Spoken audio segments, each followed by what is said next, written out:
Good afternoon, Hendry County stakeholders. It's Stephanie Busin, your District 4 Hendry County School Board member. And today I'm going to bring you a video recap of last night's school board meeting. The video was not live streamed last night, nor was it uploaded to the district's YouTube page for you to view. So I wanted to give you an overview of some of the things I consider that are important that occurred at last night's meeting. I want to preface what I'm going to say in this video by stating that the views and opinions expressed within this video are my own, and they do not necessarily reflect those of my other colleagues on the Hendry County School Board.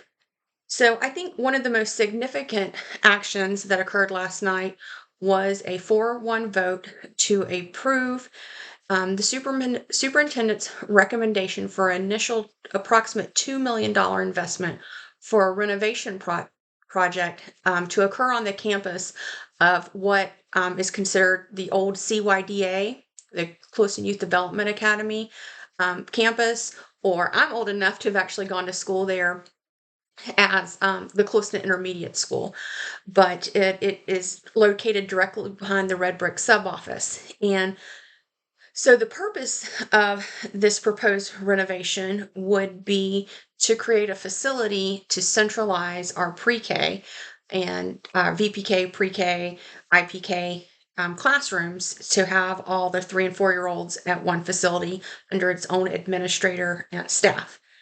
So when I think about this in my decision-making process, there were a lot of concerns. A change of this magnitude impacts a lot of different people, including the people who would be asked to implement it, like the teachers and administration, the parents, the children, as well as the residents in the area. It's a residential neighborhood.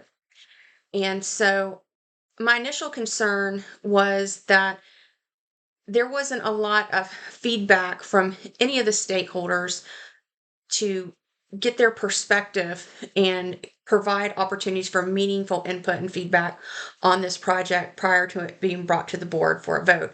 Last night was the first time we actually publicly discussed it as a board, and there wasn't a lot of community feedback, or nor was it sought. So to summarize the renovation project, to be able to include the amount of students that we currently have in the Closton area VPKs is a little over 200 kids. We would renovate all the buildings involved or in that particular campus, and it would also require us to add additional portables to that property and able to be enabled to serve these same amount of students we're doing now. I was not aware initially that the inclusion of portables would be necessary to meet the capacity needs.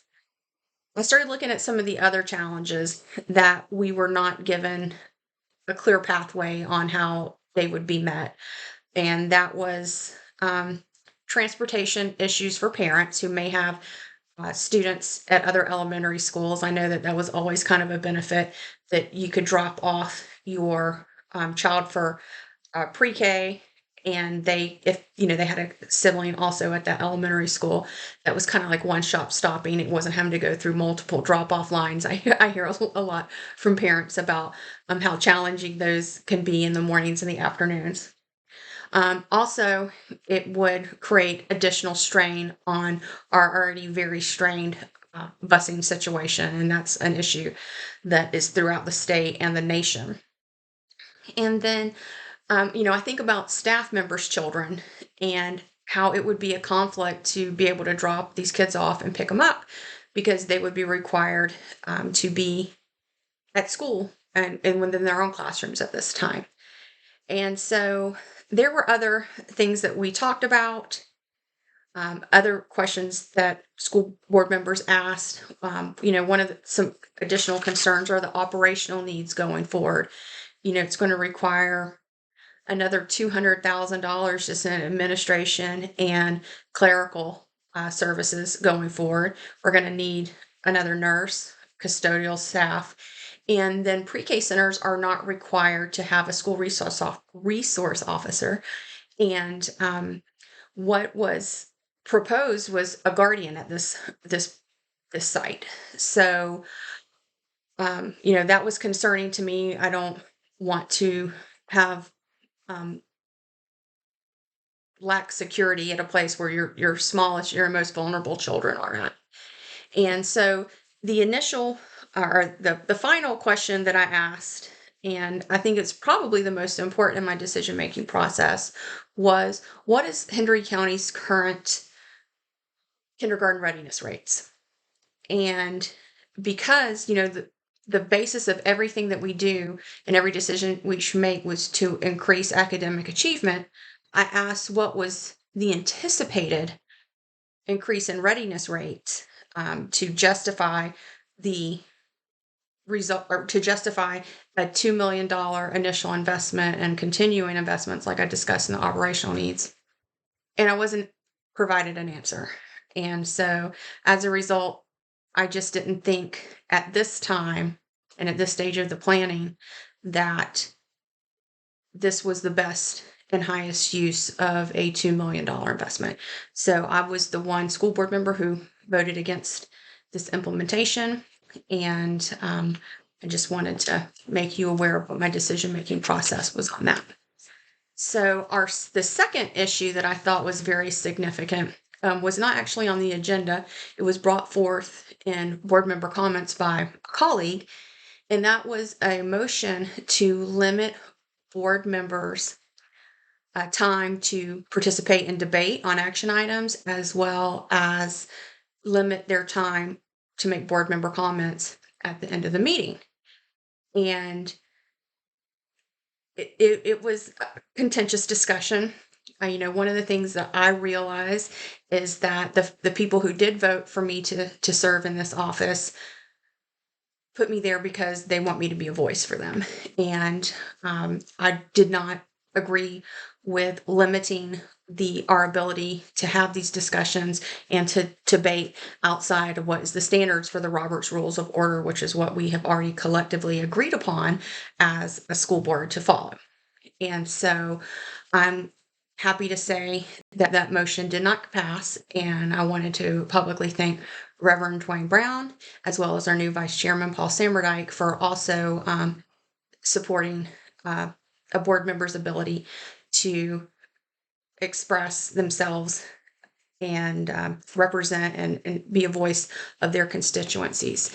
And in such, by doing so, the motion did not pass. So I was wanted to share that with you.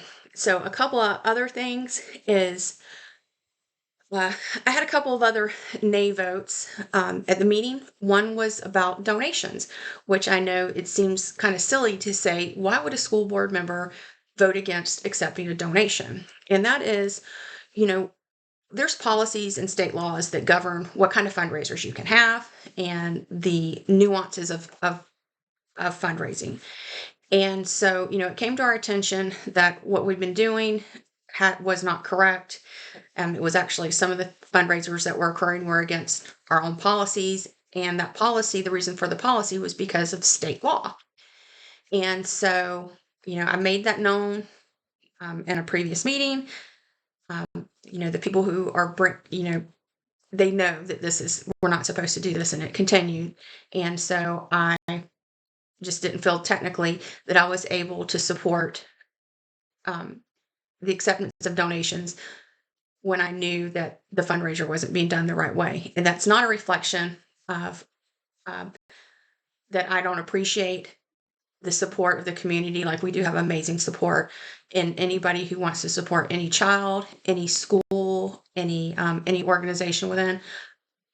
I'm very grateful, but we got to do it the right way. And I also had a nay vote on the fiscal 23 internal fund audit.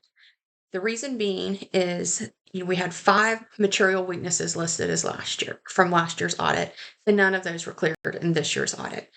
And, I appreciate the work that our bookkeepers are doing. It's very tedious, and but I just don't feel like it would be appropriate to continue to approve audits that continue to have material weaknesses.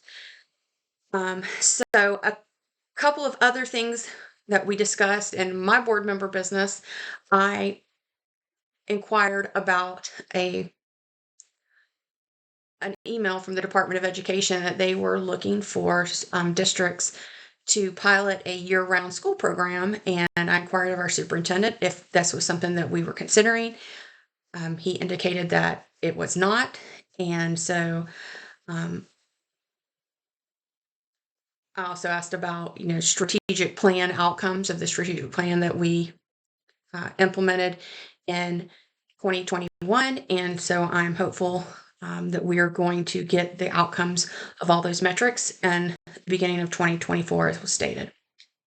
And then my final point of business as a school board member last night was each one of us, even though it was not on the agenda, each school board member had the opportunity to appoint someone to the half-cent sales tax oversight committee. And so I know people may have seen either the text messages or the application that was posted on social media where folks could apply and board members appointed from that list. And last night I was proud to appoint Mr. George Stuckstein.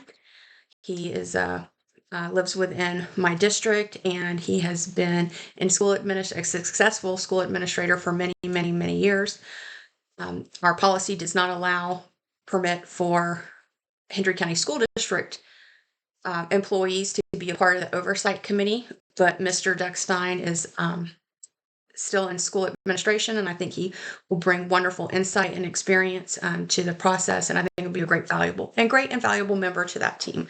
So thank you to Mr. Duckstein for agreeing to serve, and I think he will serve Hendry County taxpayers well. So that concludes the highlights of my personal highlights of the school board meeting. Please don't hesitate to reach out if you have any questions. I'm always glad to explain any decision-making processes to you. And I want to thank you for your support and appreciate giving me this opportunity to continue to serve the children in the county I love. Thanks. Y'all have a great day.